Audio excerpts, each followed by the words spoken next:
Isako West Local Government handing over ceremony was performed at the conference hall of the local government chairman office in Auchi, while the Akoko Edo Local Government handing over ceremony was held at the chairman's office on a low key. The situation has later gathered in Owan East, Owan West, Isako Central, and Isako East was that the exercise was held as directed by the House of Assembly.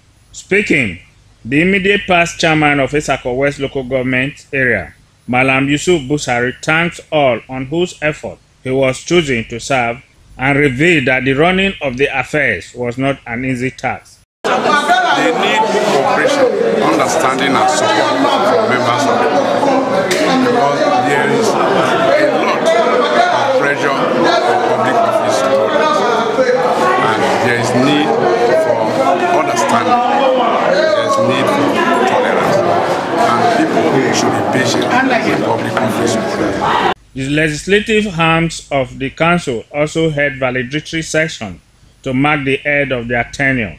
This occasion followed the announcements to the Edo State House of Assembly that the tenure of present local government administration, the rules and procedures of the legislative councils of Edo State specifies that there shall be a valedictory session at the end of the tenure. From Auchi, the administrative headquarters of Isako West Local Government area of Edo North, McDonald Irunokai reporting.